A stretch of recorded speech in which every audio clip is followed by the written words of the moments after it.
Assalamualaikum warahmatullahi wabarakatuh. Yang terhormat Ibu Bapak dosen penguji, uji kinerja, mahasiswa PPG dalam jabatan Tahun Transformasi Plus Kementerian Agama Republik Indonesia di LPTK Universitas Islam Negeri Salatiga, batch 4 tahun 2025. Perkenalkan, nama saya Sudirman, nomor peserta 910073146057. NIM PPG 27040251919. Saya Guru Madrasah Ibtidaiyah Nurul Yakin NW Tundung, Desa Mantang, Kecamatan Batu Kriang, Kabupaten Lombok Tengah. Saya adalah mahasiswa pendidikan profesi guru dalam jabatan di LPTK Universitas Islam Negeri Salatiga. Pada hari ini, saya akan melaksanakan praktik pembelajaran PBL Problem Based Learning, materi bab 8 lingkungan jadi rusak. Selamat menyaksikan.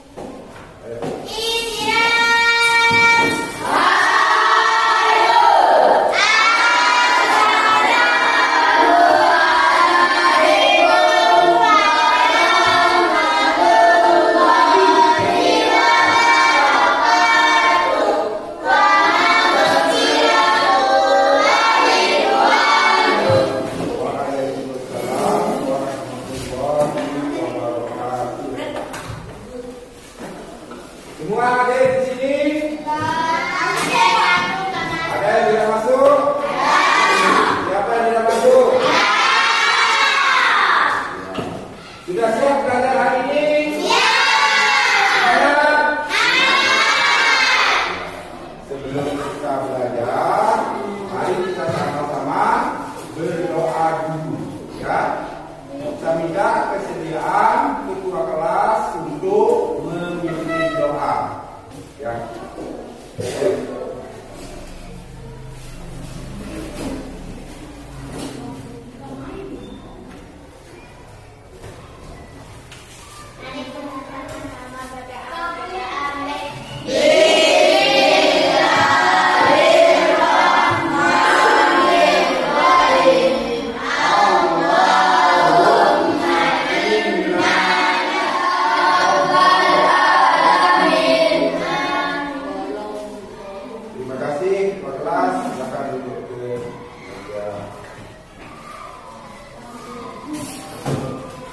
Selanjutnya, supaya kita lebih semangat lagi, ya, supaya tidak ada yang ngantuk, mari kita tepuk semangat. Setuju? Ya, supaya tidak ada yang ngantuk. Ya, ayo kita mulai. Tepuk semangat.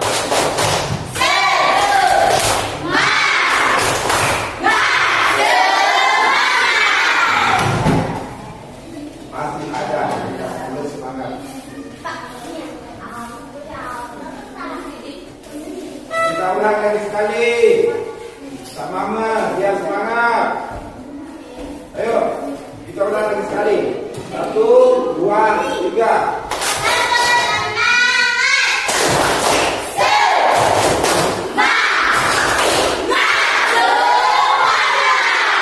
Ya, terima kasih. Selanjutnya kita akan menyanyikan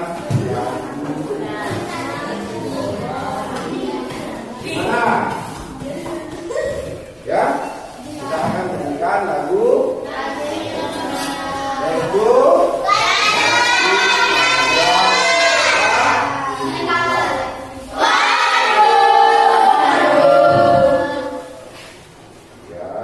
kita lanjutkan, ya, pelajaran kita yang kemarin, yaitu kita harus mengingatkan yaitu mengenai gempa bumi.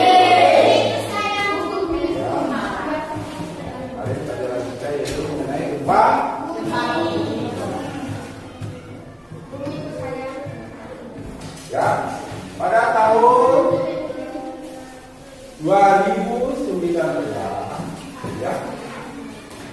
Ya, pada tahun 2019 itu pernah terjadi yang namanya gempa bumi di wilayah Nusa Tenggara. Ya. Pada tahun berapa? Terus kalian merasa takut apa enggak? Dari rasa takut itu kita akan mulai yang namanya waspada. Kita waspada terhadap bencana gempa bumi. Setelah terjadi gempa bumi, apa yang terjadi? Sekolah kita apa? Rusak. Terus apa? Rumah kita juga rusak, roboh. Terus apa lagi? Ada yang roboh, ada yang pecah-pecah. Itu akibat dari bencana alam yang namanya gempa bumi. Ya, untuk itu kita harus waspada terhadap bencana alam yang namanya gempa bumi. Kalau ada peringatan dari BMKG dan BMKG yang resmi, ya kita harus selalu waspada. Ya, ya selanjutnya kita lanjutkan ke tema pembelajaran kita. Ya, peserta didik memahami ya penyebab bumi berubah karena faktor alam. Yang kedua yaitu kesadaran kita. Ya, peserta didik memahami ya penyebab bumi berubah karena faktor alam. Yang kedua yaitu peserta didik mencari hubungan antara peristiwa alam dan bencana alam. Yang ketiga yaitu peserta didik mampu menjelaskan dampak ya bencana alam terhadap kehidupan manusia. Ya, sekarang saya akan putarkan sebuah video pembelajaran ya. Yang pertama yaitu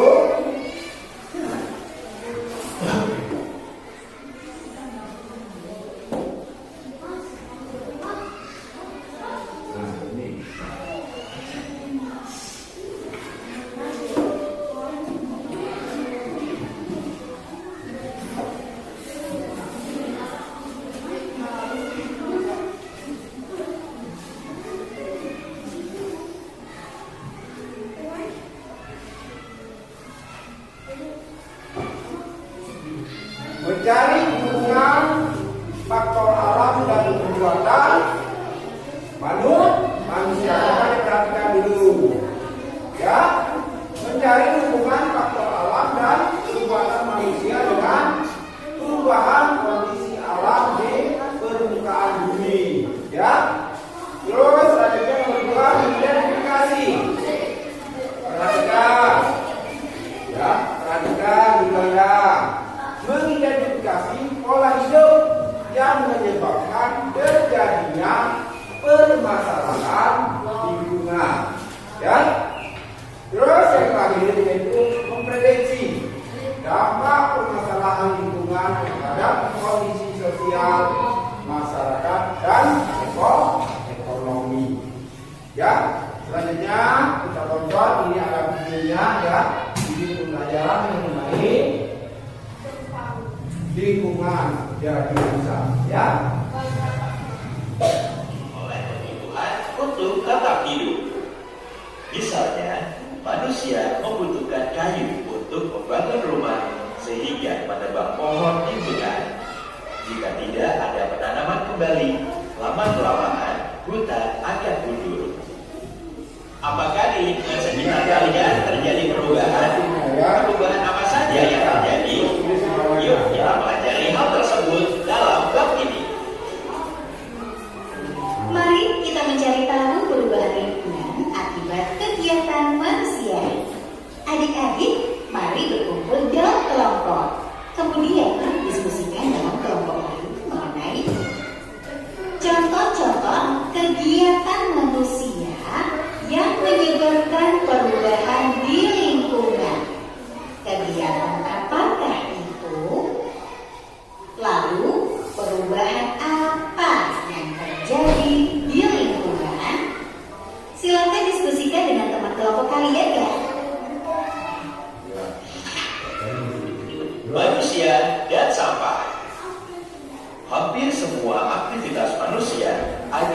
menghasilkan sampah. Jumlah manusia yang bertambah juga menyebabkan semakin bertambahnya sampah yang dihasilkan. Beberapa sampah mengandung bahan yang membutuhkan waktu lama untuk terurai. Contohnya plastik. Plastik akan tetap menjadi sampah untuk waktu yang lama. Sampah plastik yang tidak dikelola dengan baik akan mencemari lingkungan. Misalnya dibuang ke sungai. Plastik tersebut dapat terurai menjadi mikroplastik. Air sungai pun jadi tidak bisa dimanfaatkan karena mengandung mikroplastik. Kemudian, sampah dari sungai akan mengalir ke laut. Laut pun akan tercemar oleh sampah plastik. Biota laut seperti plankton secara tidak sengaja dapat memakan mikroplastik. Kemudian, plankton akan dimakan ikan dan ikan tersebut dimakan oleh manusia. Dengan demikian, mikroplastik berpindah dari plankton ke makhluk lain termasuk manusia. Mikroplastik yang masuk ke dalam tubuh dalam jumlah besar dapat membahayakan kesehatan. Plastik yang tidak bisa keluar dari usus akan mengendap di dalam tubuh. Lama-kelamaan dapat mengganggu sistem pencernaan. Adik-adik, berikut beberapa kosakata baru yang mungkin baru kalian dengar. Mikroplastik adalah komponen plastik yang berukuran kurang dari 5 mm. Biota adalah keseluruhan flora dan fauna yang terdapat di dalam suatu daerah. Adik-adik, semoga setelah mendapatkan penjelasan mengenai sampah tadi, adik-adik menjadi lebih sadar akan lingkungan sekitar kita ya. Dengan mengurangi sampah, misal membawa botol minum sendiri atau membawa tas kain untuk mengganti kantong plastik, dan tidak membuang sampah sembarangan, sudah merupakan sebuah contoh nyata dari kepedulian kita terhadap alam sekitar. Halo adik-adik, setelah sebelumnya adik-adik sudah mendapatkan pembahasan mengenai jenis-jenis sampah. Sekarang kita lanjut lagi ke materi selanjutnya, masih mengenai sampah. Komposisi sampah. Pertambahan jumlah penduduk merupakan salah satu faktor meningkatnya jumlah sampah di suatu wilayah. Menurut komposisi sampah, ya, pertambahan jumlah penduduk merupakan salah satu faktor yang meningkatkan jumlah sampah di suatu wilayah itu, ya, meningkat. Menurut Kementerian Lingkungan Hidup dan Kehutanan, komposisi sampah yang ada di Indonesia berupa 57. Kelompok 3, kelompok 4, belum ya untuk disebutkan. Belum. Ya. Ini pelajaran yang menyenangkan, ya. Pelajaran yang paling menyenangkan. Ya. Kalau lingkungan kita sudah bersih, maka kita akan lebih senang hidup belajar.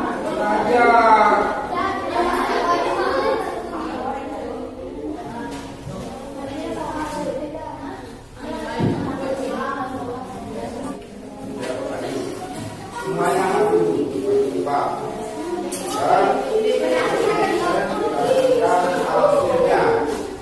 Ayo dibaca dulu. Tunggu namanya. Ya, ya. Ayo. Yang lain diam. Yang lain diam.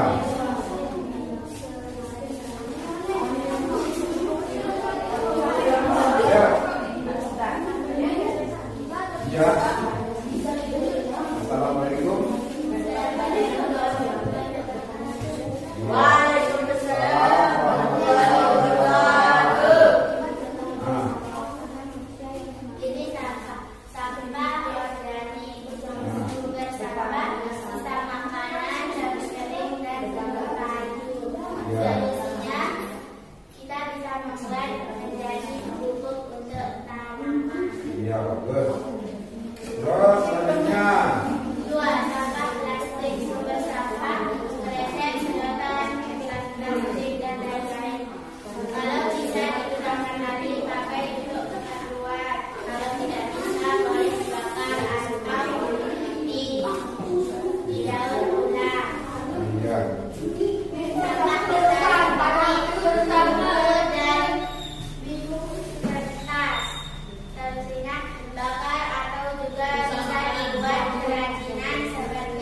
Ya, sudah.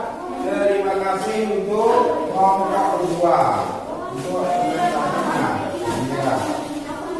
Ya, ayo siapa lagi? Untuk kelompok berapa? Kelompok dua sudah. Kelompok tiga. Ayo maju kelompok tiga. Ayo maju. Ya, sini.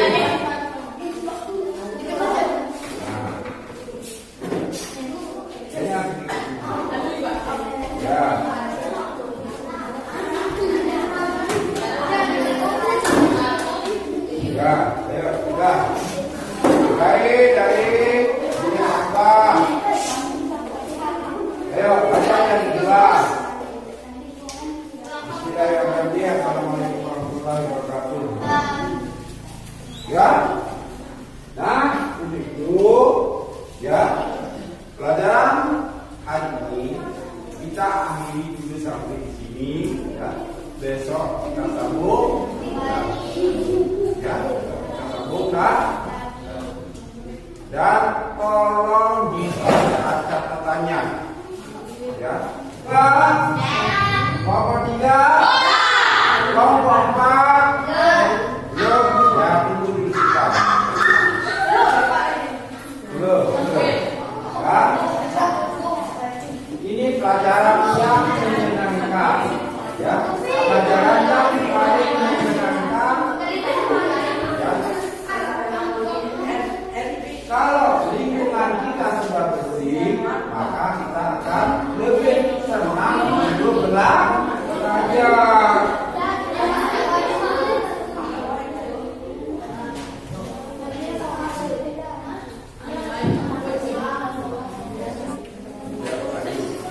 Semuanya Pak.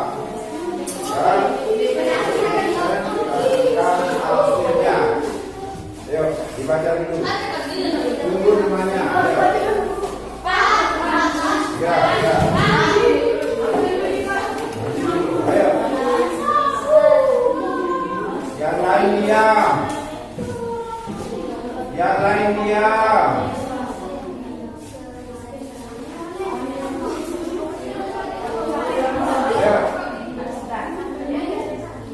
Ya. Assalamualaikum. Waalaikumsalam warahmatullahi wabarakatuh. Jadi sampah organik, sumber sampah, sisa makanan, habis kering dan sampah kayu. Solusinya kita bisa membuat menjadi pupuk untuk tanaman. Iya, bagus. Terus selanjutnya. 2. Sampah plastik, sumber sampah, kresek, sedotan, plastik dan lain-lain. Kalau bisa digunakan lagi, pakai untuk tempat luar. Kalau tidak bisa, boleh dibakar atau didaur ulang. Iya. Sampah kertas, sampah dan kertas. Solusinya dibakar atau juga bisa dibuat kerajinan seperti kertas origami, lukisan dan lain-lain. Iya. Terus. Sampah kaca, Iya. sumber sampah, gelas, piring, kaca jendela dan lain-lain. Buang pada tempat khusus kaca agar bisa didaur ulang atau berulang. Iya. Ayo kesimpulannya. Sampah-sampah yang ada bisa kita daur ulang atau buang di tempat sampah. Jangan buang merata-rata agar lingkungan terkelola, rumah dan masyarakat nyaman dan asri. Bisa juga dikirim ke pusat daur ulang atau bisa dibakar. Yang terpenting, jangan buang sampah di sungai karena bisa menyebabkan banjir dan air sungai kotor. Iya. Sudah. Terima kasih untuk kelompok kedua. Untuk pesertanya. Iya. Ya. Ayo siapa lagi? Untuk kelompok berapa? Kelompok 2 sudah. Kelompok 3.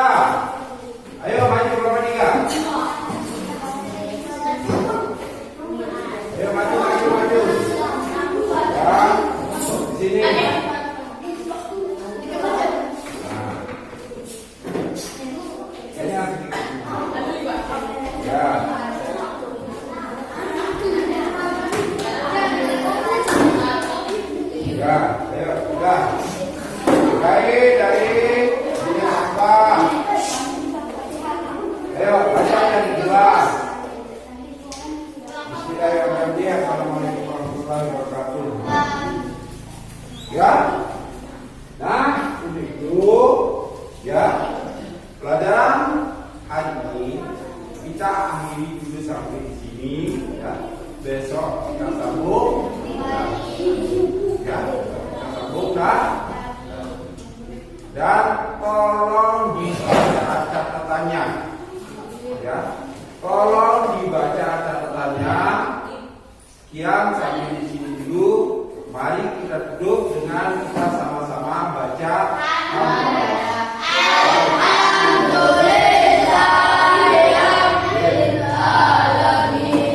Sekian dan terima kasih. Wabillahi taufiq wal hidayah. Wassalamualaikum